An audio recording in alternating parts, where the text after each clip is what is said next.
Hello and welcome to the Gaggle, where we challenge and, if necessary, destroy media narratives. I'm George Szamuely. With me today, of course, is co-founder of the Gaggle, Peter Lavelle. So, Peter, entirely predictably, this weekend has been given over to a massive, massive operation to get the Europeans inserted into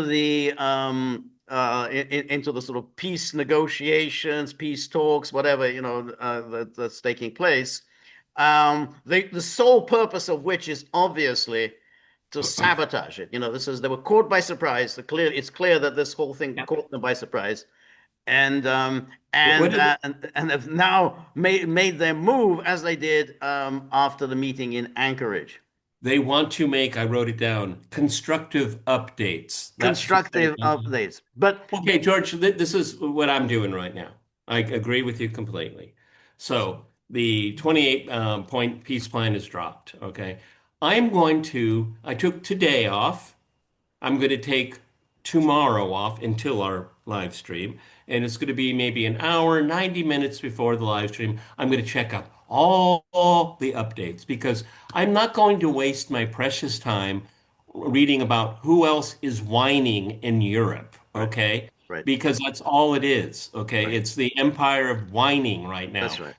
I'm going to let it play out. I will be prepared, I promise, okay? But we're going to get all of these little layers, and it's all orchestrated. Yeah, It's on that whiteboard. right, Stummer, you're up. Macron, get in the bullpen, right, okay? right. So Watch. yes, that's absolutely right. And this operation, this was a very deliberate operation in order to sabotage it. I mean, it's because they couldn't pull off what they did after Anchorage when they all trooped off to the White House.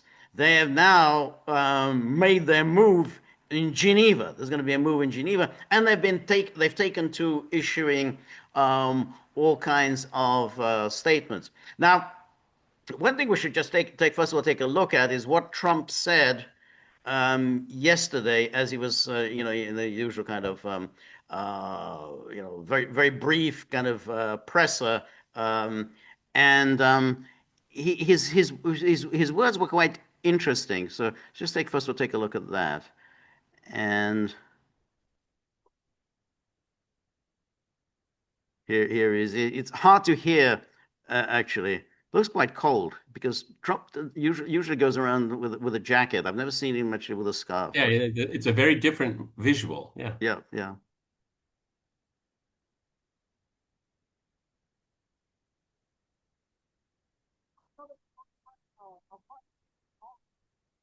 All right. So this is a question about Elon Musk. Very brief.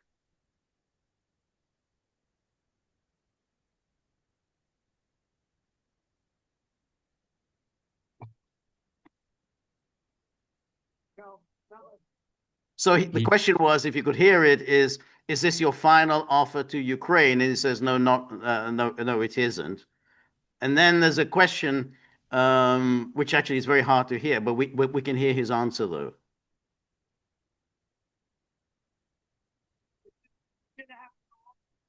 I can't hear really anything, George, so you're going to have to tell us what he's saying. You can't hear?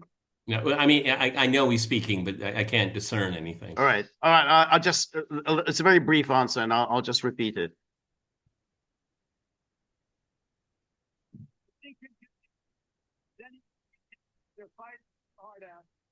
So that's what he said there.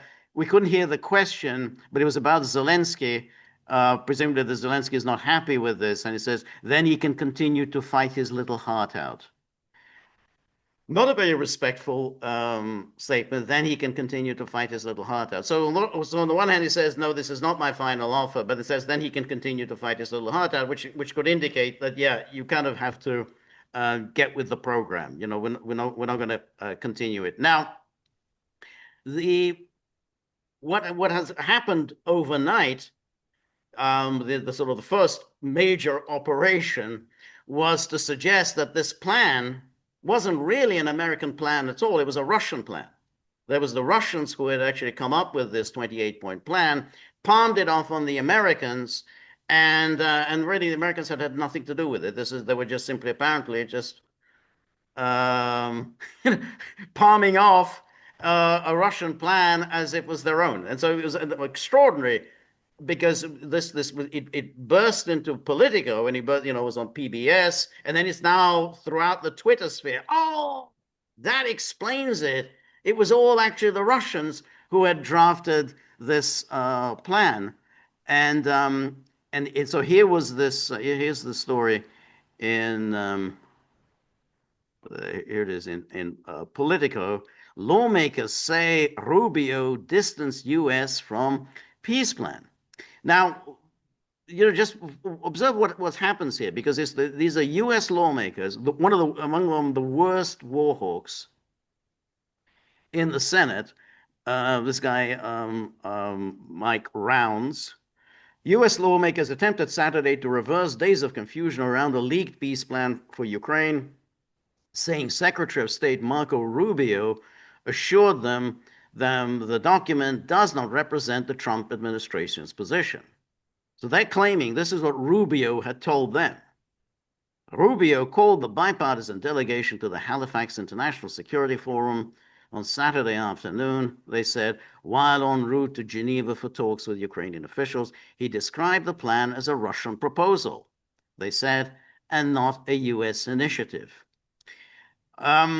All right, so that's the claim. Well, then why is he going to Geneva? Why is he going to Geneva? Exactly. Why is he going to Geneva?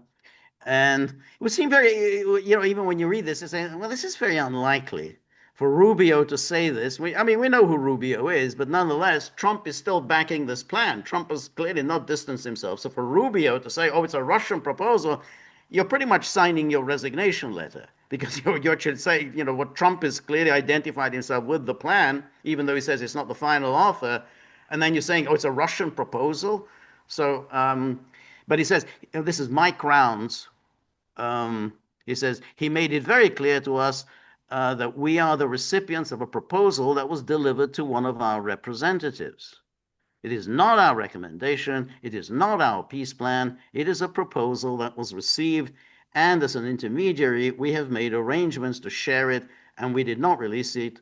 It was leaked.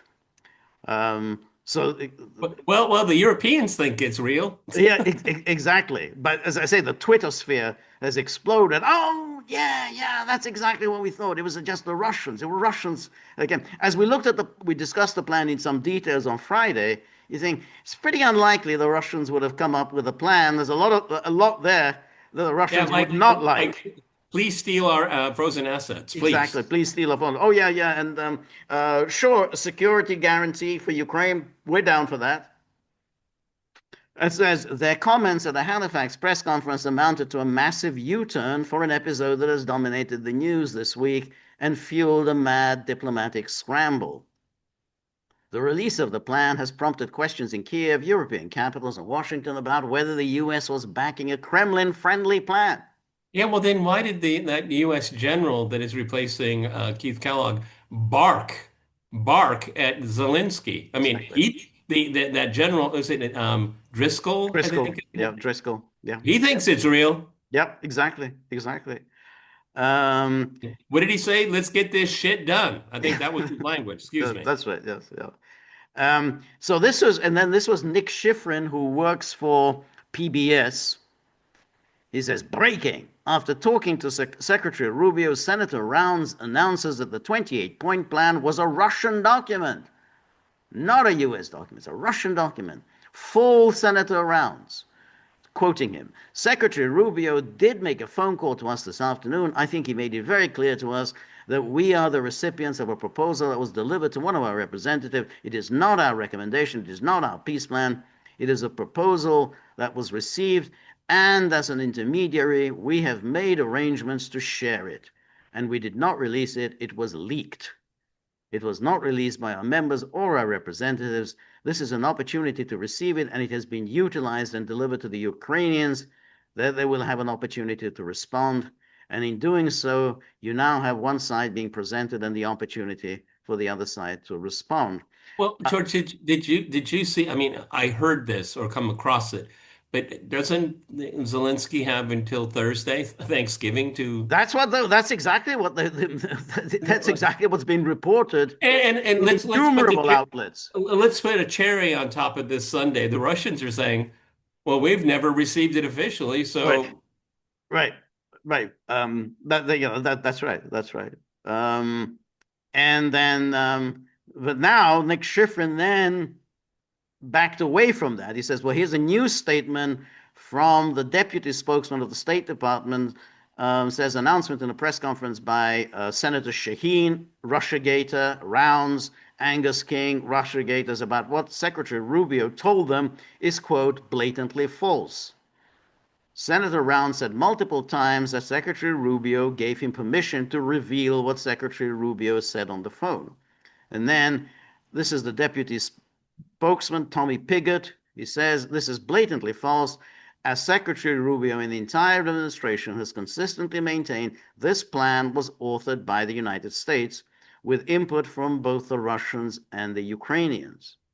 And then Rubio himself sent this out. The peace proposal was authored by the US. It is offered as a strong framework for ongoing negotiations. It is based on input from the Russian side, but it is also based on previous and ongoing input from Ukraine. So, but that the damage has been done.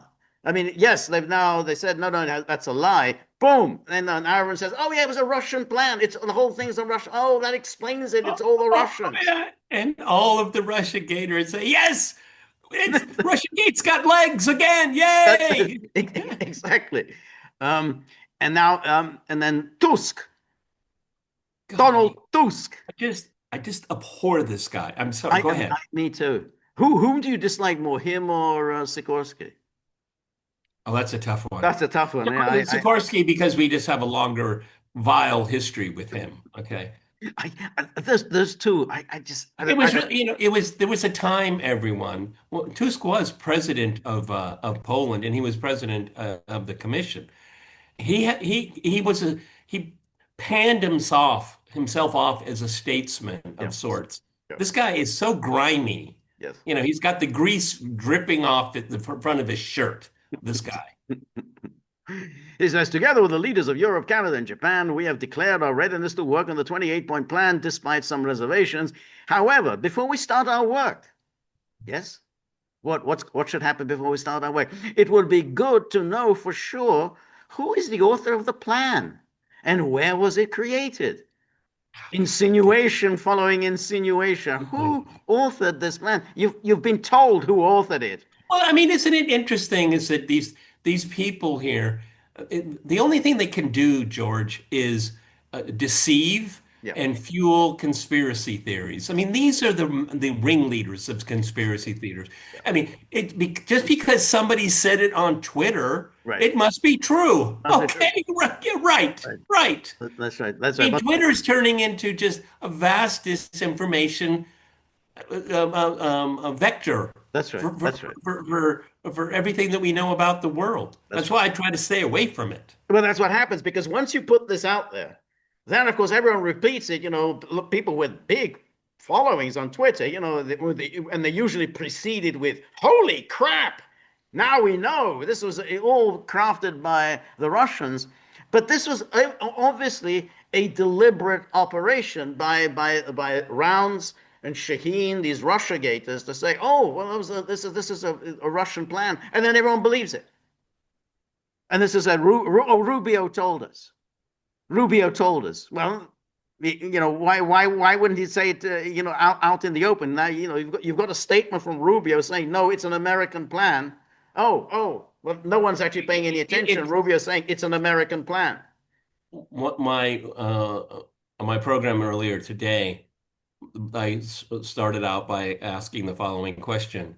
What are you more interested in or focusing on? The plan itself or the reactions to the plan? Okay. And they see this is not to talk about it, the plan. And George and I exhaustively talked about it on Friday, exhaustively. Yeah. Okay.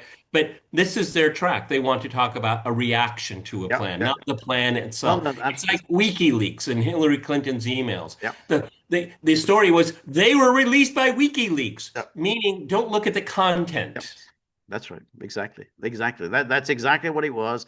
And became, no, it was WikiLeaks. And that means it was the Russians. It was the Russians who released it. And it was, oh, the Russians released it. Well, that's terrible. You know, the Russians.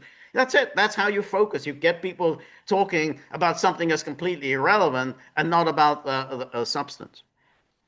Anyway, here is the statement issued by the leaders. Oh God, get me my crossword puzzle. Go ahead. So, who are these European Council leaders? But Keir Starmer is in this group, and so we got the Council President Costa, von der Leyen, Prime Minister Carney. So this is yeah. So it's I don't know. This is an odd kind of a grouping because it's not exactly EU. It's not quite NATO because the Americans aren't involved, obviously. But the Canadians are there, Prime Minister. So it's a kind Yeah, of an I call ad them the hoc group of the concerned gripers. citizens. They're not groypers, gripers. These are the Like gripers. exactly the gripers. And then he says, strangely, the Prime Minister of Poland, Donald Tusk, joined the statement. Well, why can't he just put his name with that lot? Anyway, this is their statement, you know, blah blah. We welcome the efforts. And then No, no, they don't. no, they No, don't it exactly. starts out with a lie. It's not so that we will. They're always because that's the thing. They're always terrified of annoying Trump. I mean, that's it. They're absolutely petrified that if he really, you know, they say something mean, then he's going to really get Yeah, he's going nasty. to call you a traitor or piggy or Exactly. something else. Yes. You can It piggy. says, it says the initial draft of the 28-point plan includes important. Why say it's? Why don't you just say the 28-point plan? What is this initial draft? I mean, that's the plan that was put forward. Is that, oh, well, you're gonna redraft it. Includes important elements that will be essential for just and lasting peace. Oh, Yeah, that was they're these the gripers here. They're assuming the position that they're the editor before the final cut. yes. That's right. Oh, yes. So essential. Yeah. So in other words, the bits that you like, you know, oh yeah, that's good. Yeah, we'll go with that. Yeah, the bits. Well, we don't. But the bits that you don't like, well, you just you know, we're not gonna have that in the agreement. We believe, therefore, that the draft is a basis which will require additional work. We are ready to engage in order to ensure that a future peace is sustainable. Well, I mean, if you know they're ready to engage. Well, good for them, but nobody asked you. Nobody asked you. That's the thing. And really, I don't think anyone should meet with any of these Europeans. I'm just I simply agree. I nothing to do agree. with them. I agree. Just I ignore. I mean, agree. I don't think Rubio should not be going to Geneva. I mean, absolutely don't meet with these people. You know, they have one objective only, which is to sabotage this and to just kill this plan. Well, I mean, again, George and I went through it exhaustively. Um, Europe is not being asked Right. to do anything. Europe is being told Yes. what to do. Yes. There's no asking here. So why do you talk to these people? No reason at all. The point is the Europeans have kind of, abnegated their responsibilities. They have done nothing for now 4 years. They've come up with no peace plan of their own. They've done nothing to facilitate peace. Why do they get a place at the table? I mean, you can't get a place at the table if you've done nothing to ensure peace. So a peace that is sustainable. Well, you haven't done anything. And yeah, and therefore there should be no meetings, there should be no discussions because you basically vitiated all responsibility. We are clear on the principle that borders must not be changed by force. Oh, every time they say this stupid thing, you think, yeah, but you've been doing that for years and years. It's just that you like to, when those change of borders serve your interests, you're in favor of it. When they don't, then you're against it. You know, you changed the borders of Yugoslavia, and you Eh, went ahead. eh, You recognized the independence of Kosovo, which was clearly a violation of international law. You don't care about borders. The Russians pointed this out at the time that I'm paraphrasing, you will regret Yeah, what you've done to Serbia. And you Yes, know what? right. Sergei Lavrov mentioned that Yeah, when Crimea returned to Russia yeah, in 2014. And he said, you know why? Kosovo. exactly, exactly. Well, it must not change by force. We are also concerned by the proposed limitations on Ukraine's armed forces, which would leave Ukraine vulnerable to a future attack. Now, the limitation, according to the plan, was 600,000. That would make Ukraine's armed forces bigger than Germany's, France's, the UK's together, combined. I mean, mind you, I'm doing sign language for George's talk here. Okay. I know 600,000 would make Ukraine's army, the largest in Europe. Leave aside Russia and Turkey, it would be the largest in Europe. That's a big, big military. So, we don't want any limitations on that. This is, this is a big army, and and it's bigger than what was proposed at Istanbul. At Istanbul, it was going to be 150,000. This is 600,000. Right. So yeah, so that's a Yeah, but the Russians were behind that, That's George. right, exactly. Exactly. They drafted. It was drafted by the Russians. You kind of get the sense whether people actually even read the plan. I mean, we Well, went through it. Yeah. Okay, okay, like uh, we're also concerned about the proposed limitations on Ukraine's armed forces of 100,000, of 200,000, of 1.3 million, Yeah. of 8 million. I mean, Right. it's a waste of time. Okay, Yeah. we're just against it. Yeah. Okay, Absolutely right. If exactly if they'd said it'll be limited to 1.5 million, we're against it. no, 1.5 million. That's outrageous, outrageous. outrageous. Okay. Um, And then we reiterate that the implementation of elements relating to European Union and relating to NATO would need the consent of EU and NATO members, respectively. Yeah, well, hold my beer. Okay, go ahead. Exactly. I don't go for it. We take this opportunity to underline the strength of our continued support to Ukraine. Well, good for you.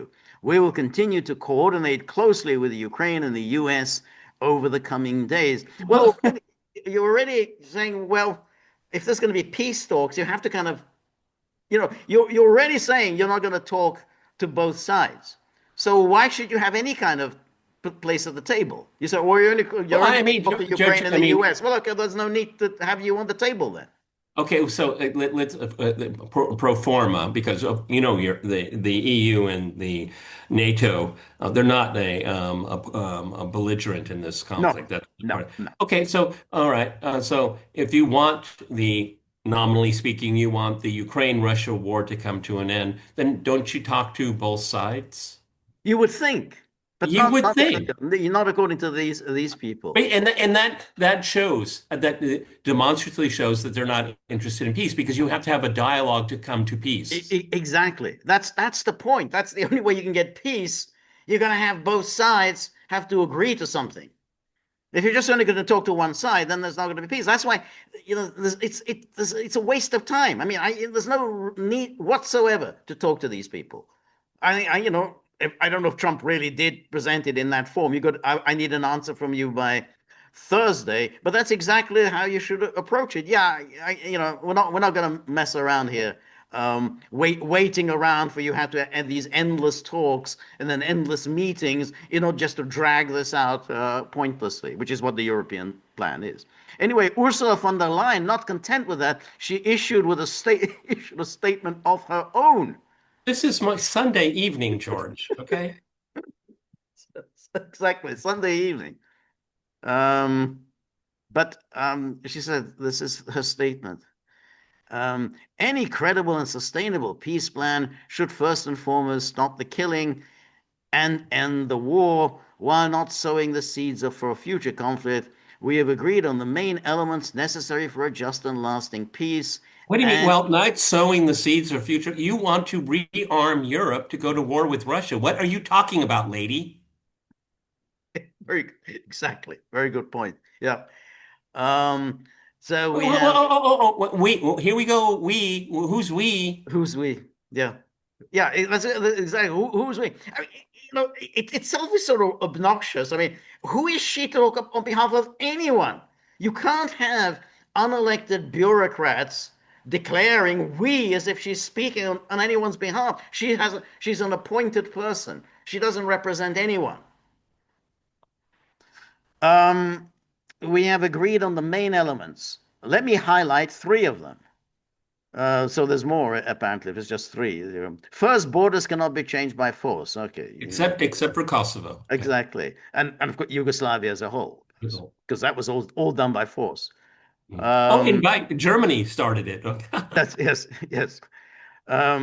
Second, as a sovereign nation, there cannot be limitations on Ukraine's armed forces that would leave the country vulnerable to future attack and thereby also undermining European security. So there are no limitations. As Well, you say, but I mean, let me check here. Ukraine isn't a member of the EU, no, right? It's not yeah, a member of NATO. right. Okay, so why are you sticking your beak in here? Exactly. Exactly. Third, this, And you know what, von der Leyen, the Russians disagree. yes, I think that has a little bit of currency in this conversation. but Okay. but that's it. But this is the thing that they want Because ex post facto, the European security is defined without Russia involvement. See, this is your fundamental mistake, Europeans. Europe cannot have security if Russia is excluded. If Russia is included, all can have security. This has been their fundamental error since the end of the Cold War.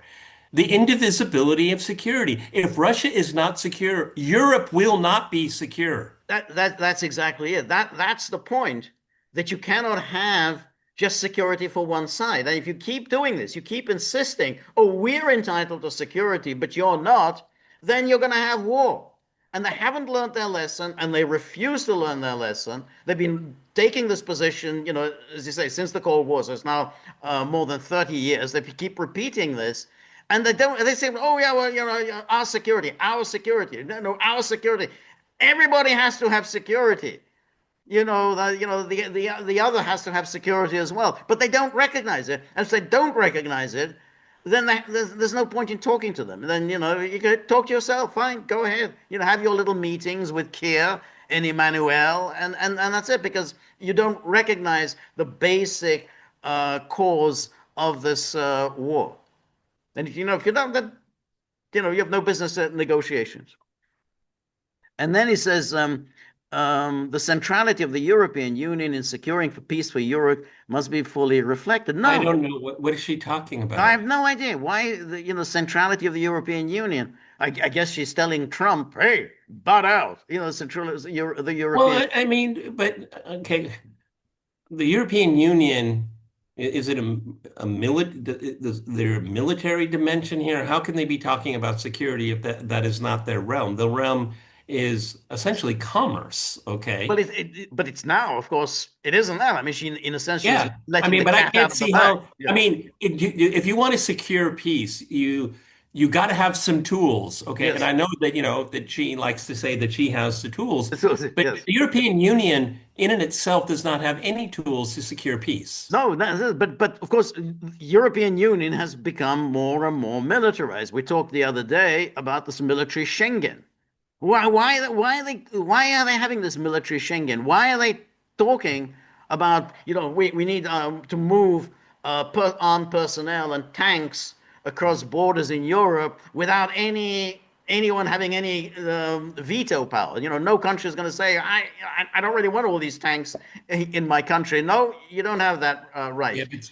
but see, this is all part and parcel. That's why George and I have insisted for years now, is that this has everything to do with the destruction of sovereignty of the member states. Yes, yes, Okay. yes. So, you know, there's a tank running through your city, and you can't even appeal to your own No, government. no, no, that's it. What it essentially it allows invasions Yes, of foreign military yes, personnel on and you're supposed to like it. that's You're right. supposed to like it. That's right. Exactly. So Exactly. some, I mean, some Romanian rolls into Hungary and says, well, the city's under martial law. That's right. Oh, That's that's going that's to go the down real well, real yeah. well. That's right. That's it. And so that's it. So they have the centrality of the European Union. Now that's it. So in other words, you have this free movement. You thought, oh, the Europe was to be free movement of people. Now apparently it's the free movement of tanks and It's, armored personnel carriers. Oh. I didn't know that. I didn't know that was the Euro, that was what the EU is about. I thought it was about the free movement of individuals. No, no, no. Well, George, what Thank you. what else will there be free movement of? Okay. The ultimate weapons, will they be moving around too? Because they're Yes, breaking down all of these. Oh, well, I mean, if you're on the Russian side, that's what you think. absolutely. That's what you think. I mean, so and that's the thing. They are planning on this war. They go on planning this war. It's clear even from all these statements. And the last thing they want is any kind of movement to prevent. Don't you dare end this. Not That's right. yet. That's Okay. right. Um, and then Ukraine must have freedom and sovereign right to choose its own destiny.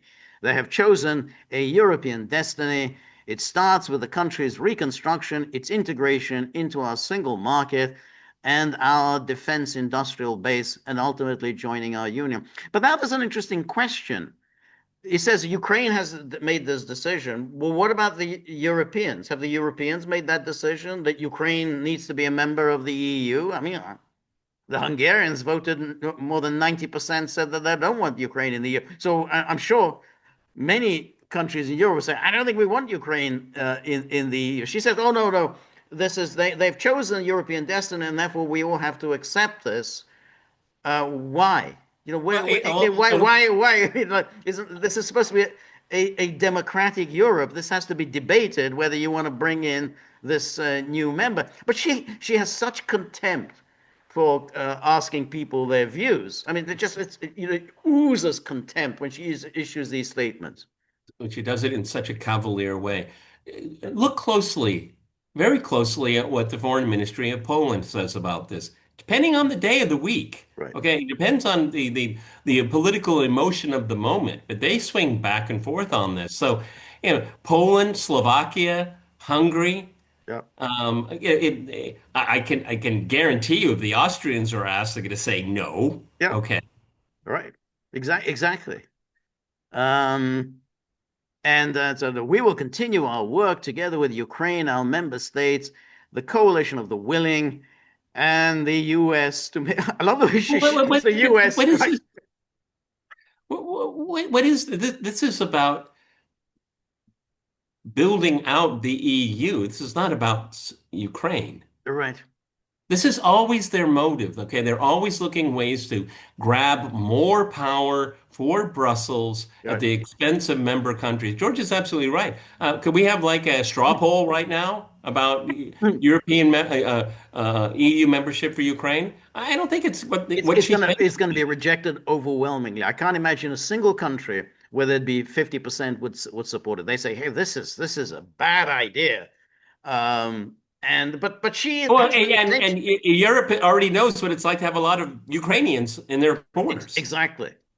And but she doesn't really intend to ask the people for their views. I mean, the whole point of her is that she's gonna impose this on Europe, or that's what she thinks she is. But notice how Ukraine, our member states, the coalition of the willing, and the U.S. So she taxed the U.S. On at the end, and then to make a real progress toward peace. And then she goes off into this a crucial element, and then she starts talking about these child abductions.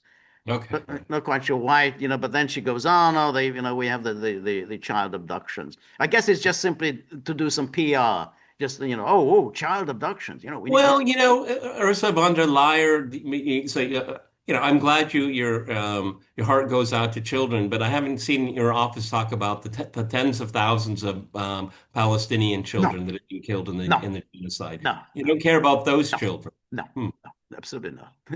No. Uh, Everything with her is a fake and a fraud. As with these Europeans, I mean, the Europeans who want to keep this war going, they don't actually intend to go fight in Ukraine themselves. I mean, hey, we might get killed. I mean, it's not, I really think ultimately that, oh, this is sell out, Ukraine is being sold out. Anyone who says this, anyone who sends out a tweet like that, it's obligatory upon that person to go to the fight, to the Ukrainian front, grab a Well, gun, grab a backpack, and go fight. Don't start saying, oh, it's a total betrayal if you don't intend to fight yourself. Exactly. And in an inverse way, if I can invert, yes, Ukraine is being totally betrayed by you people. You Yes, said you would be with them right, every step of the way, as right. long as it takes. Nothing about Ukraine without Ukraine. Well, you're full of it. You're full of it, okay? Yep, You were part of the architects of destroying yep, country. yep, Now, they had willing volunteers in Ukraine that allowed it to happen. right, But yeah, there's a lot of betrayal going on right. right now, and a Exactly. lot of people's needlessly died, and No, it's on you. it's exactly, exactly. Um, and then here's a Politico. Europeans finally get a seat at Trump's table for Ukraine peace talks. Oh, thank God, they got a seat at the table. And then it says von der Leyen's right-hand man, Bjorn Scheibert, is expected to put the EU's case at a crunch meeting starting Sunday in I Switzerland. guess they're talking right now, George. I think so too.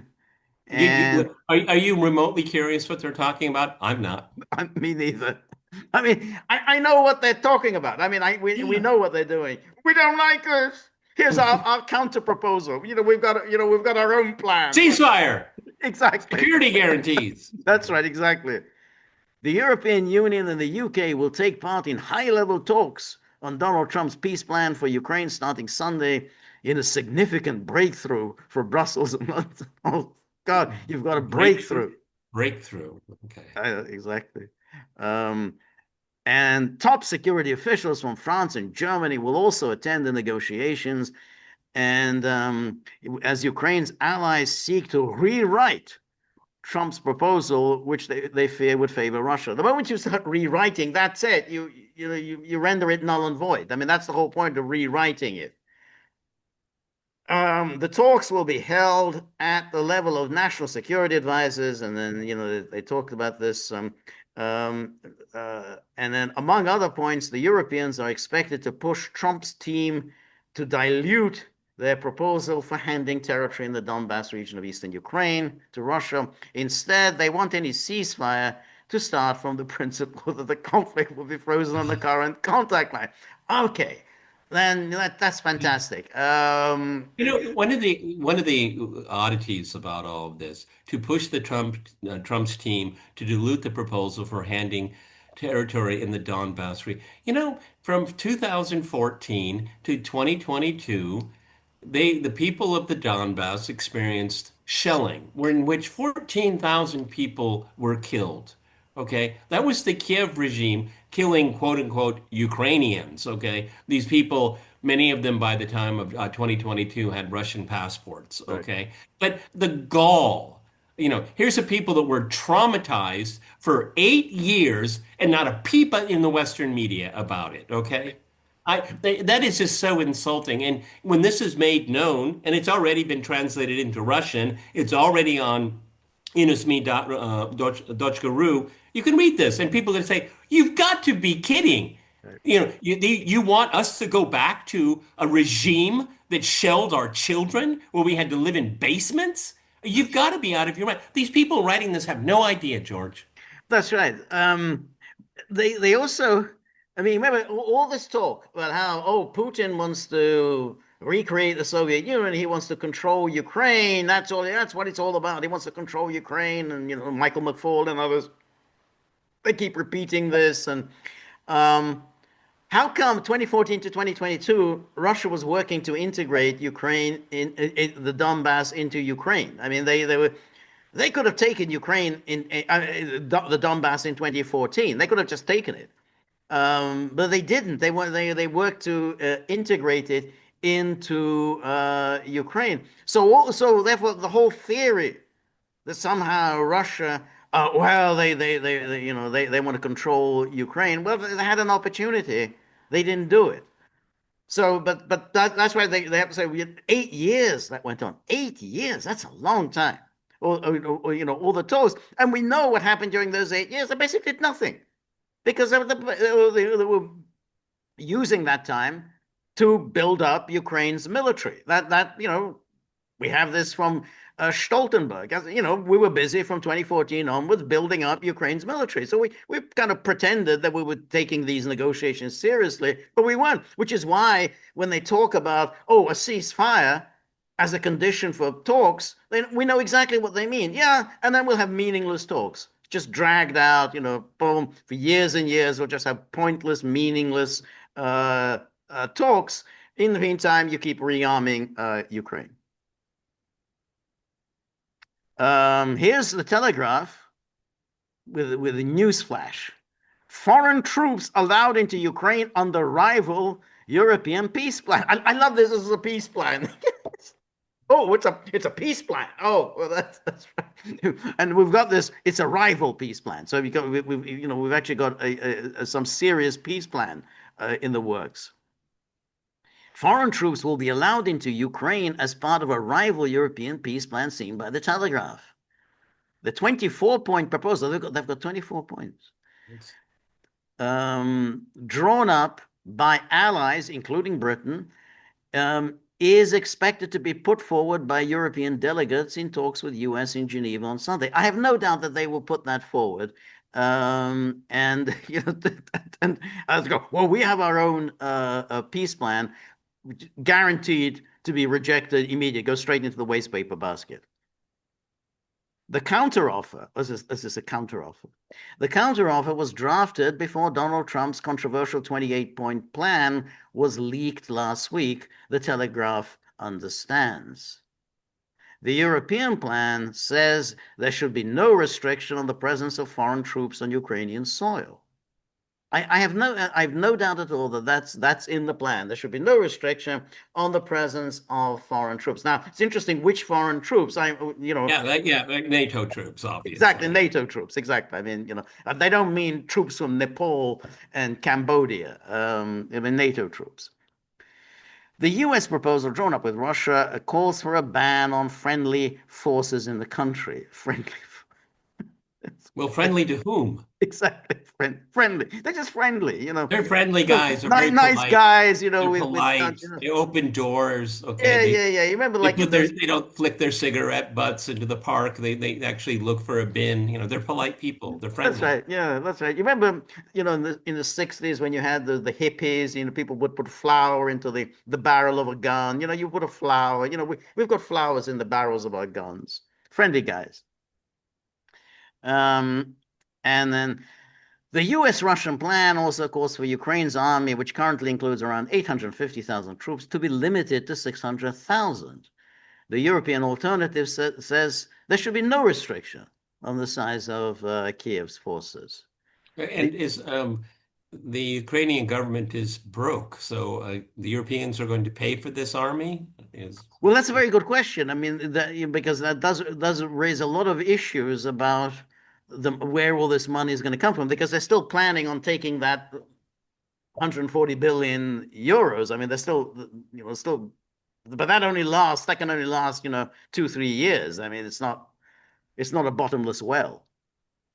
And the European proposal also calls for NATO members to decide who can join the alliance, which runs counter to an all-out ban on Ukraine's accession put forward by the US. They just can't hear. They just can't. They just can't. This is a pathology. Okay, we're gonna have to come up with a clever name for it. Okay, but they don't get it. This is why there's a conflict in the first place. But Hate to break it to you. Okay. it's very interesting. Exactly. They think we can just keep repeating this nonsense. Yeah, it's kind of like people that, if they don't understand, you just start raising your voice. I mean, that's what happens all the time. That's Yeah. right. Exactly. Um, but this is really the thing. What they're saying is, well, this is the same crap you've been saying for 4 years. Why do you think that you actually have the nerve to call this a peace plan or a counter proposal? There's nothing here that can possibly be accepted. I mean, all you're trying to do is to insert yourself. And this is what you've been doing for 4 years. I mean, you basically had nothing at all to say. Oh, other than, well, we have to send more arms. We have to have more sanctions. because well, then it's going to bring Putin to the negotiating table. Yeah, I mean, it's pretty hard to understand here from a uh, rational point of view. So you're perfectly willing to see Ukraine throw its own men into a meat grinder. Okay, we find that this part of European morality, I guess. Right, But you want to put your own men into the meat grinder. That is really extraordinary. right. Okay. Do you think just because you have a an insignia on your the patch on your side of your arm that you're going to be safe in a war zone? You've got to be out of your mind. Exactly, Oh, exactly. maybe that's what they want. They want to sacrifice their own people to escalate the conflict. That's the cynicism from these people. I think so. No, the people in Geneva are not going to put on a uniform. Don't worry, George. That's not Right, going to right. happen. No, I think so. Well, again, you think of Ursula von der Leyen. She's going to make sure, her children. She's got what, 7 children. Her children are not going to go fight in Ukraine, and it's going to be true of all of these leaders. They're not going to send their own children. But they think, some immigrants, really dumb people who persuade them that this is some great fight for European values. They're the people that are going to Don't dump. the Macron might want to send his spouse there. We can't discount that. Okay. Uh, Apparently, that his spouse has a real, you know, yeah, she's good got hook. she can pack a punch. Um, and so the counteroffer also demands a ceasefire across the current front line before any negotiations about territory exchanging hands can begin. This is this is they want to drive people the same people to suicide. This is what they're doing. Yeah, I think that it's like when you look at these tweets. How many tweets just in the last 24 hours have you come across with, we don't need a Chamberlain, we need a Churchill. We need more Churchill rather than Chamberlain in the White House. They bring this up and think, oh, wow, did you think that up all by yourself? Or did somebody have to help you to bring up this Churchill Well, Chamberlain? I don't want to waste time on it, but it's as well expected from the both of us here. When someone says they need more Churchill, less Chamberlain, it means they don't even know what they're talking That's about, you and can, yeah, yes, absolutely, absolutely. they have Uh, no idea what they're And talking Hillary about. Clinton, she's that's what she did. She sent this out, about Churchill Chamberlain, as did Newt Gingrich. These utter stale, pointless figures who kind of dominated the American political scene for decades, like Newt Gingrich and Hillary. And Churchill Chamberlain. You got nothing else to say, nothing else to contribute. Neville Chamberlain is one of the most misunderstood modern political Absolutely. figures. That's right. And so now it says the U.S. and Russia to meet about Ukraine as Europe You're a racist. I can see the racing. races to influence I deals. want to know why Maloney doesn't get to go. Yeah, I think it's very unfair because Italy it's a big country, it's a big economy. Why does Stubb from Finland, which is a tiny country, he gets to go to these things? Tusk, Poland, much smaller country than much smaller economy than Italy's. They get to mouth off, but Maloney, she's always ignored. I guess maybe they don't like, but she's in a coalition with some, people who are not at all enthusiastic about this, like Salvini. I mean, he's part of the coalition. I mean, maybe they just don't like Salvini. It's a topic for a separate podcast, but how she keeps that government. She's one of the longest serving Yeah, prime ministers of Italian Italy prime ministers. Yeah, in the post-war era. yeah, That is no small feat, yeah. everyone. Again, George and I are not giving her a shout out. It's an observation Yeah, only. she's yeah, that's quite extraordinary. And then says Army Secretary Dan Driscoll, Secretary of State Marco Rubio, and Trump negotiator Steve Witkoff will meet in Geneva with President Zelensky's advisors on Sunday. Driscoll's an interesting figure because Driscoll has kind of he took Kellogg's place immediately. Kellogg, I mean, was Well, Kellogg is still technically the envoy. well, that's right, but which is a very interesting because Kellogg announced, "Oh, I'm leaving in January," but his place has already been taken. So it's like, okay, well, we're not It's going to like wait till Trump. January to replace you. It's like that famous clip of Trump. I always get the country, a Slovenian prime minister, Oh, he was Montenegrin. Montenegro just picked him up and moved him aside. Oh. And this Driscoll guy's, he's big. He's a big Yes, guy. yes, yes, yeah. Very young guy, actually. Or at least he looks young in the pictures. Anyway, several countries, including the UK, are considering sending representatives to Geneva to meet with Americans and Ukrainians.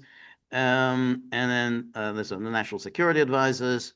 And then Driscoll, who met with Zelensky, told a group of European ambassadors afterward that the continent couldn't match the Russian defense industry's output, so Ukraine won't be able to claw back territory. The time for a settlement had arrived, he said, according to one diplomat, a European official in the room, and a person familiar with the meeting. Some of Driscoll's conversation, including his message about industrial capacity, has not been previously Well, reported. it was knowable if you wanted everyone. It was Yeah, knowable. yeah. And then no deal is perfect, but it must be done sooner rather than later, Driscoll said. U.S. armed forces love Ukraine and stand by its military, Driscoll said. But, quote, the honest U.S. military assessment is that Ukraine is in a very bad position and now is the best time for peace. So Driscoll says seems to be kind of now the influential figure here. So that in itself is interesting. Is Trump now listening? Is Driscoll now the person that Trump is listening to? Certainly isn't. It doesn't look like it's Rubio is playing, playing a key role here. Yeah, I still think that he is the foreign minister of the Western Hemisphere. I think that's it for him. Yeah, maybe so. Yeah. And then here's the Guardian. Oh God. I mean, we kind of do this kind of almost like a masochistic thing It's that we do. masochistic. Yes, it Yeah, is. it's like we have to torment ourselves, but it's for the good of the good of all. That we're making a record of this. We're doing God's work here. Go ahead. Exactly. So the Guardian says the U.S. tells NATO if Zelensky does not sign peace deal, Ukraine will face worse in the future. U.S. Which, Army. of course, is what the Russians have been saying. Well, that's right, and it's kind of obvious. I mean, it's just the way the Russians are. There's like if you don't take the deal now, you want to continue fighting, you're going to get a worse deal ahead. Um, so I mean, that's what they did in Georgia. I mean, they, after Saakashvili launched that war, they got a much worse deal than he had before. Okay, there was a night. Oh my God, there was a nightmare meeting.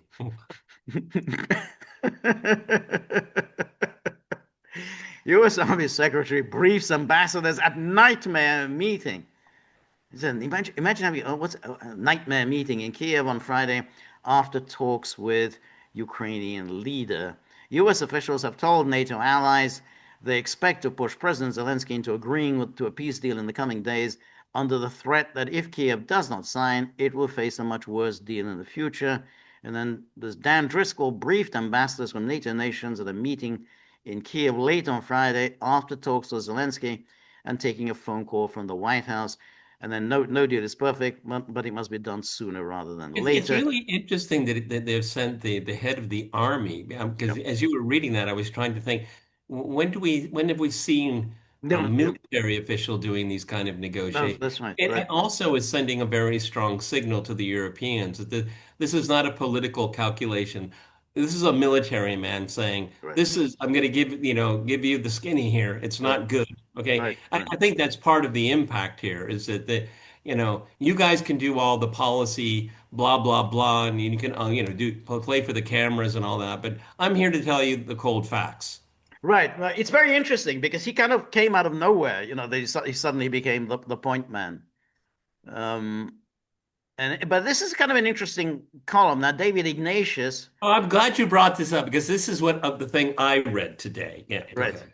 That's right. Exactly. So, Zelensky may never have faced a more agonizing choice.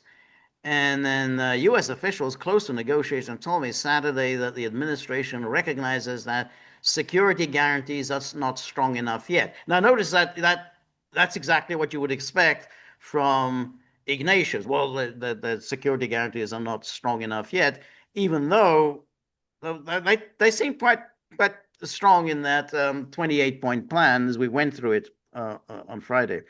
Trump might raise or remove proposed 600,000 person cap on Ukraine's army, for example, and to bolster post-war deterrence.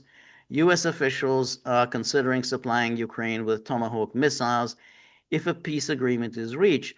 Now, we were thinking, well, that doesn't seem to be right because the Tomahawk missiles, that's essentially U.S. It's the U.S. has to launch those missiles. I mean, you can't just simply. I mean, first of all, you have to have the missiles, then you have to provide the ground-based launches, and then you have to have the U.S. do the targeting and the guiding of these missiles. So essentially, what you're saying, U.S. is going to be involved Yeah, and in just this.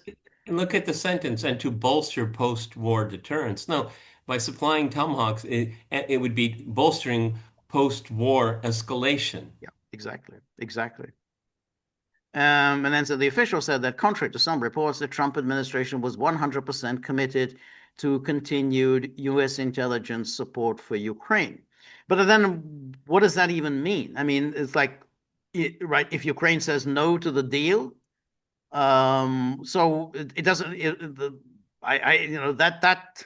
I mean, he just says, "Oh, 100% committed to continued U.S. Well, intelligence then, support." then there's no, But then the ultimatum that makes no sense. well, then Um, there's no peace. then there's no peace. Exactly. The whole point. I mean, if they say you have till Thursday to give a response, would be that, well, after that, then you're kind of on your own. We're not going to help you anymore. I mean, the fact that Zelensky is taking it seriously would mean that there has to be the ultimatum has to have some kind of a sanction behind it. Otherwise, it's not an ultimatum. So if you say, oh, well, we're going to be committed to continued intelligence support for Ukraine, well, then there's no ultimatum. You can just simply dawdle and do what you like. So then what's the point of even putting forward the peace plan? The 28-point plan was aspirational and open to negotiation, he claimed. But you always kind of wonder who somebody's supplying Ignatius with this Yeah. information. Who's the official? Yeah. Exactly. Because we all know Ignatius is the CIA's man uh, at the Washington Post and at MSNBC. He's the spokesman for the CIA, our man at Langley. Um, and some it says that denied Saturday that the 28 point were a final take it or leave it offer. Yeah, that's true. He said it's not the final offer, but it doesn't indicate that basically, oh, you can just do whatever you like. It says, well, that's not my final offer. Um, Yeah, but see, that's the real estate part of him, right, guy. right. I said, okay, exactly. Yeah, everything is, it's fluid until we get the ink on the paper. Yeah, exactly. That's his way of I, thinking. I agree that because there's always going to be negotiations. Oh, what about this and what about that? Yeah, there's always going to be room for negotiation. But if you say we're going to continue to provide intelligence, then you're rendering the whole deal null and void. The negotiation drive began nearly a month ago when U.S. officials started developing a new framework in consultation with Russian, European, and Ukrainian contacts. The effort moved into high gear last weekend after a senior Turkish official told Witkoff that Rustem Umerov, Ukraine's Secretary for National Security, was ready to meet him in Florida. Which he has denied since then. All right. According to U.S. officials, Umerov said in the Florida meeting that Zelensky might be ready to compromise on the crucial issue of swapping land in Donetsk for a peace deal, which has been a Russian demand. Umerov Let, also. let me clarify. I'm not saying he didn't attend the meeting. I'm saying that he's gone public saying that he did not agree to this compromise. Okay, He did, that's right. Well, but he was at the meeting. At least okay, he hasn't right. denied he was at the meeting. Yeah.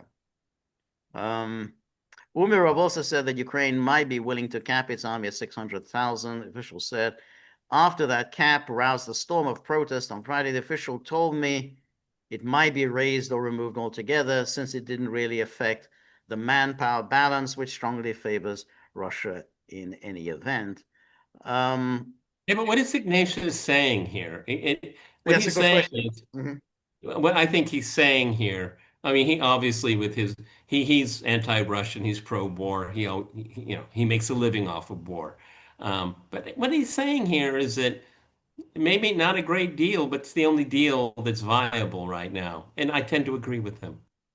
I think that's right. I think that's probably what he's getting at. Um, but he's I think he's also suggesting, well, we can tweak this deal. There might Yeah, still yeah, be, yeah, but yeah, that's to get the heat off of you. Yeah, we'll tweak it. We'll tweak it. Yeah, yeah, yeah. yeah. And then U.S. envoys recognize the security guarantees are the critical issue in getting Ukrainian and European support. Russia won't budge in its opposition to European troops in Ukraine as a deterrent force after a ceasefire. Instead, U.S. officials have considered offering the Tomahawks to Ukraine as an alternative, but they're not an alternative if that requires the U.S. to fire them off. I mean, Well, I mean, George, I mean, what would you prefer to have? European troops or tomahawks? I would be more worried about tomahawks.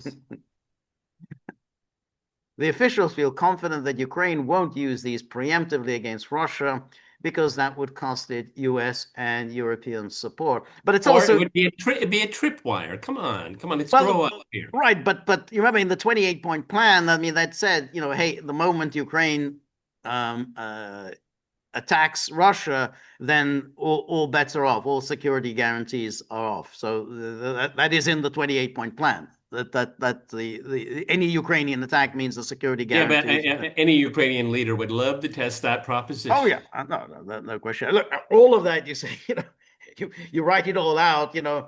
You can drive a coach and horses through it. I mean, but that's why these are principles. But nonetheless, at least the United States is recognizing the problem, and that was the point about that agreement. There's a problem, and then therefore that if Ukraine does start doing this, then we're not going to support this. In other words, they ought to recognize that Russia does have security concerns. It's interesting.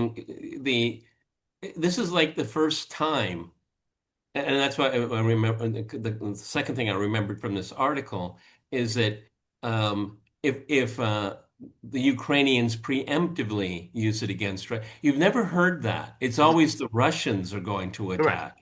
And this is the first time they're thinking, well, considering everything, they might do it. That's a breakthrough. I mean, this is something you never Yeah. hear Right. in legacy media.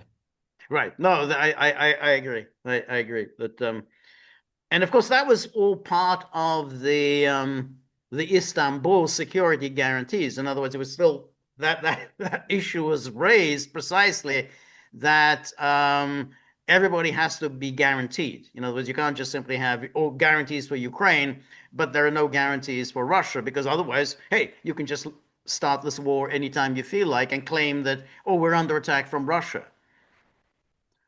Um, and then the usual Ukraine allies rush the border. So anyway, obviously we're going to have the this meeting in Geneva, and no doubt afterwards Ursula von der Leyen will be issuing her customary statement, ceasefire, security guarantees, and no caps on Ukraine's armed forces. The question then is this: does the United States pursue this? Does it actually stick with this, or will it be blown off course as it was after Anchorage? Well, I think it's fair to say, again, I don't see any public, maybe it's something as we've been talking here. Um, I don't think they would be sending American muscle to Geneva if they didn't think that we've come this far with the Russians. It's wise to push this through. We don't need to renegotiate this thing here. And for all the reasons that you and I have been mentioning for years now, the Europeans don't want peace. Um, we don't know what's in Trump's head. Um, Obviously, he could change his mind like he has on other things.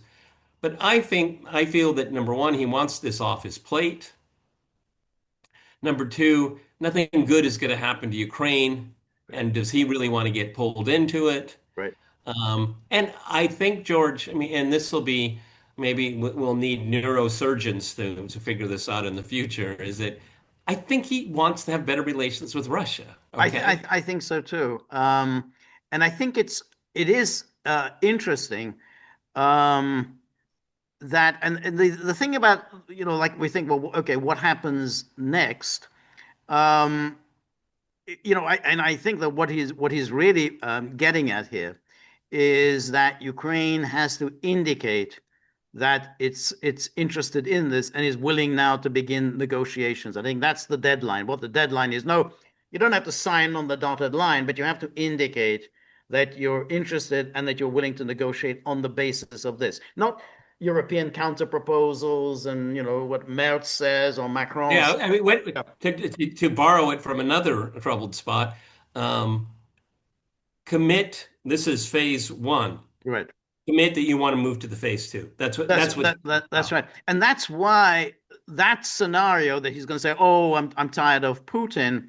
Remember, and which are just worth looking at what the Russians have said, because as we discussed on Friday, I was expecting Putin to make some kind of a comment. I don't think we're just going to leave it at some, Peskov making those statements to us. And he did issue a statement during a meeting with his Security Council. And if you just look at what he said here, um, we have this Security Council, and then so this he was asked by what if Matvinenko, what before we begin discussing the main issues on the agenda, could you please express your opinion and your stance on this plan, the 28-point plan, and how it relates to your recent talks with Trump in Alaska? And then Putin says, yes, of course, there's no secret here. We've barely discussed this publicly, only in the most general terms, but it's no secret President Trump's peace plan for resolving the situation in Ukraine was discussed before the Alaska meeting, and during those preliminary discussions, the American side asked us to make certain compromises and, as they put it, to show flexibility.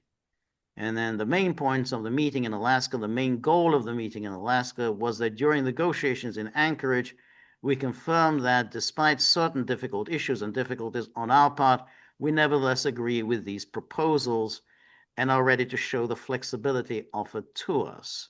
And then, we have thoroughly briefed all our friends and so Yeah, on. and to counter the ridiculous tsunami of mindless commentary, if we look at the original aims of the special military operation, the Russians are making quite a few A compromises lot of here. compromise. I agree. Okay, this is not a Carthaginian peace. That's exactly it. That's why this idiocy, this absolute cretinism that you're getting on Twitter, that this is a sellout, this was drafted by the Russians. No You're saying these way. are these are huge Just concessions Russia is making here. compare and contrast Istanbul and this. Yeah, And who's making concessions? Huh? exactly. Um, and then he goes, however, we see certain pause on the American side following the Alaska talks, and we know this is due to Ukraine's de facto rejection of President Trump's proposed peace plan. I believe this is precisely why the new version, essentially a modernized 28-point plan, was released. We have this text. We received it through existing channels of communication with the American administration. I believe it could also form the basis of a final peace settlement, but it has not been discussed with us in detail. So that was the point. He says this could be the basis of that. So in other words, he's telling Trump, yeah, this could be the basis of Or as I final put peace it settlement. in one of my Twitter posts, I said, I'm still at the table. Exactly. But it has not been discussed with us in detail, and I can guess why. I believe the reason is the same. The US administration has so far failed to secure Ukraine's consent. Ukraine is opposed. Apparently, Ukraine and its European allies are still under the illusion of inflicting a strategic defeat on Russia on the battlefield. I believe this position stems not so much from a lack of competence. I won't discuss the aspect of that matter now, but most likely it stems from the lack of objective information about the real state of affairs on the battlefield. And then what does this indicate? Either the Kiev leaders lack objective information about the situation on the front, or even if they do have it, they are simply unable to assess it objectively. If Kiev is unwilling to discuss President Trump's proposal and refuses to do so, then both they and the European warmongers must understand that the events that took place in Kupiansk will inevitably be repeated in other areas of the front, perhaps not as quickly as we would like, but inevitably they will be repeated. And overall, we're happy with this as it leads us to achieving the goals of the joint military district by force of arms through armed struggle. But as I've said many times before, we're also ready for peace talks and peaceful resolution of problems. However, this, of course, requires a substantive discussion of all the details of the proposed plan. We're ready for this. So that's the key here is that Russia then says we are ready for this discussion, and that's why it is on Zelensky and the Europeans to say, well, you have to take this seriously. Don't come up with counter proposals. Those are non-starters. They're ridiculous. And so that's now the question. And in the meantime, let everybody in the West argue about this, and they'll be steadfast in waiting for the dust to settle and see how to proceed forward. That's why I believe that, this is stage one. This is stage one. Do we have a green light to go to stage two? That's what they're waiting for right now. That's exactly what Putin said. That's right. And so I would think that what stage two would be some kind of serious talks. I mean, they're not. It's not going to be at presidential level, but the stage two is the now you send us a serious negotiating team. The Russians will send us a serious negotiating team, and then take it from there. Any Zelensky talk about it's going to be a presidential meeting. I got to meet Putin and all that's all nonsense. We're not going to have any of that. But it says if you're serious, then we need to arrange a serious, negotiating team.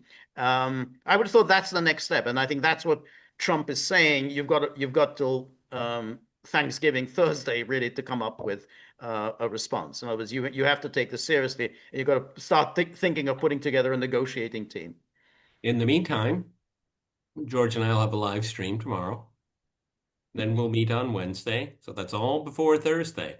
I wonder what we're going to be saying tomorrow and on Wednesday, because in the Trump universe, time is warped. It Yeah. bends and it Right. gets inverted, and many things can happen. Because I was out all day, this intentional, it's not an American proposal. My God, I mean, this is the level that we have to deal with all the time. Let's talk about the substance of it, Right. okay? Right.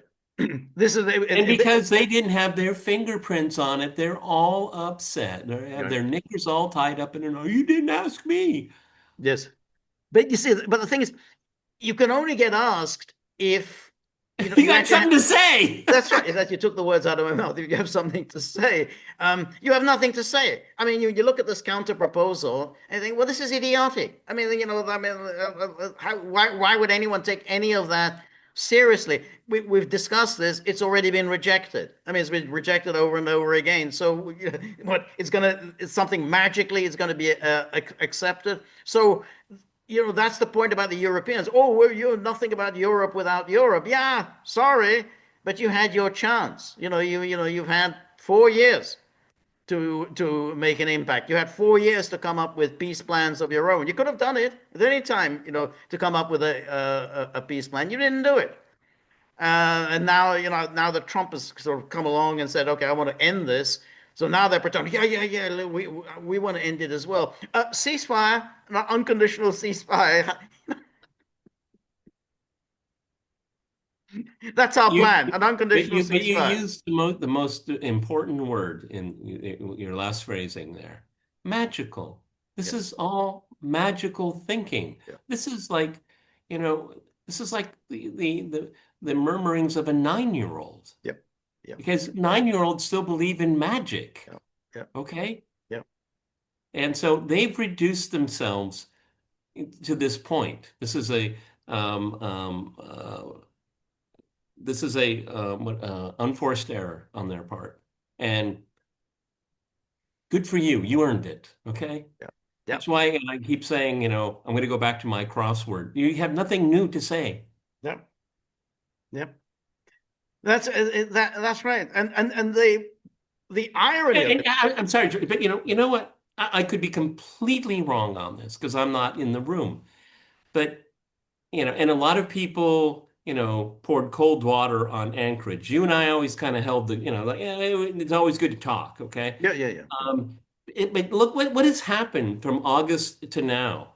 Well, apparently a lot has been happening. Apparently there's a lot of communication. There's a lot of push and pull and compromising and maybe even a little bit of unique thinking. Right. Okay, I'm surprised by it. Of course, I want to see this end. George wants to see this end, obviously. But it looks like the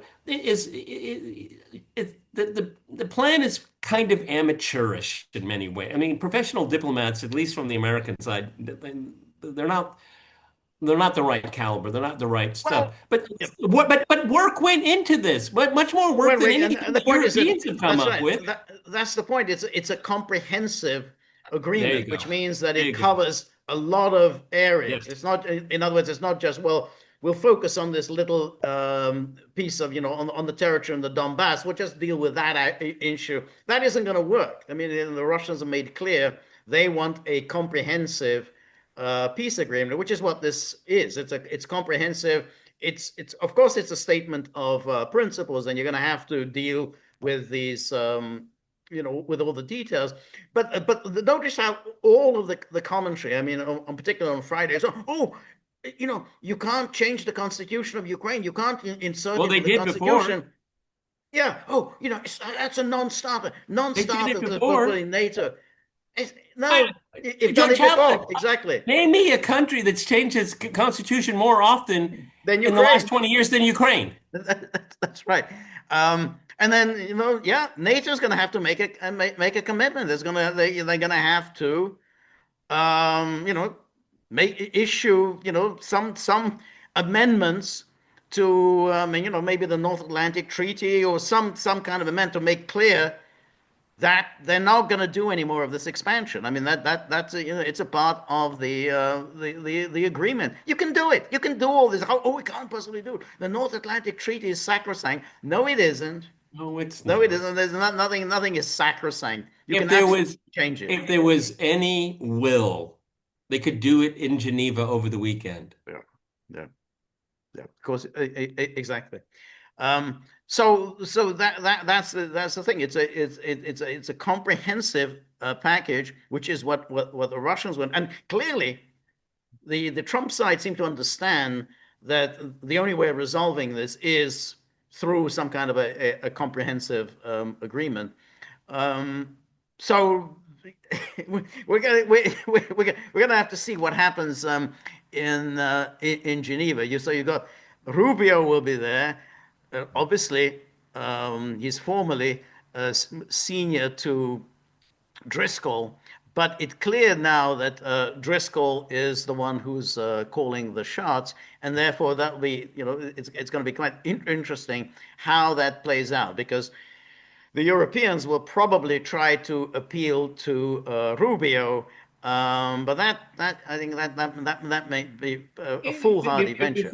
Before we depart, because Okay. George just touched upon it, and I think it's really important. I'm reading the 28 points from what Moon of Alabama put on. This is the second one. This is the most important one. Second point, in my opinion, a comprehensive non-aggression agreement will be concluded between Russia, Ukraine, and Europe. All ambiguities of the last 30 years will be considered settled. Yep. That didn't come from the U.S. State Department, everybody. No, right, right. No, that Yep. didn't. Okay.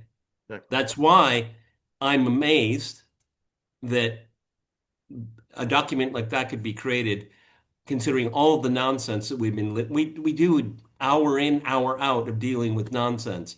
That says a lot. That says a lot. All ambiguities of the last 30 years will be considered settled. Yep. Right. And that's it. And so that's the issue then of NATO expansion, and that was always at the heart of this. However much the Europeans and all their enablers in Washington, all the Michael McFalls and Timothy Snyders, oh no, it's got nothing to do with NATO expansion. No, this 28-point plan. Yeah, it says, yeah, NATO expansion has always been at the heart of it. And Trump has understood this in the past. I mean, he said before that, hey, if I were the Russians, I wouldn't want NATO on my doorstep either. So, that's absolutely right. Now, it still goes back to the question: will the United States be thrown off its stride? Will there be something that they can pull off? Will there be some false flag event or some, oh my God, look, this kindergarten has just been destroyed by the Russians. Oh, this, They well, kidnapped three more children. Yeah, yeah, yeah, yeah. Look at how many, children were just killed over the weekend. Whether they're going to try and pull anything like that out. Um, I think it depends. This Driscoll guy does seem to be. He seems quite a serious person. And so if he's the heading the effectively heading the negotiating team, then this could be serious. Well, all the more so. I mean, I don't know anything about his biography, okay? But he's a military guy. And so when they start talking, security guarantees, I'm sure he's going to turn around and say, well, if we get a peace agreement, we won't need security guarantees. What's wrong with you? Right. Okay. I mean, that's the kind of no BS that he's going Right. to get. He's not, hopefully, I don't know anything about his biography. He won't get bogged down in all this verbiage, Yes. okay? Yes. Nothing about Ukraine without Ukraine, and it'll go in one ear. I don't know what you're talking about, but That's that's not my. That's for yeah. politicians here. I have a mission to Right. push this through. Can That's you right. help me? If you don't want to help me, sit down and shut up. That's right. That's exactly. And now they've added the new line to it: nothing about Europe without Europe. And so, then again, he'll say, I don't even understand what that means. So but Yeah, that's the the thing is that the um, the European leadership, as it stands right now, they love the EU. They just hate Europeans. oh yeah, yeah, absolutely, yeah, absolutely. Um, So they yeah, they earned it the old-fashioned way, yeah, okay? right. Yep. Yes. Yes. All right. There's so much going on here, guys, and you're lucky because we're going to be back tomorrow at 10 o'clock Eastern time for the live stream. Um, uh, Bring your coins to fill up the tip jar. We'd appreciate it if you do that in the first 15 minutes of the Exactly. so we can get down to work. We can get But he's saying, look, I've had an exhausting Sunday, but when I hear tip jar, that kind of wakes me up. So, whatever you have, any money at all, crypto, gold, gold coins, gold bullion, anything like that. Silver's good. We like silver. Buddy's got a real fetish for silver. So if you have anything like that, straight into the tip jar.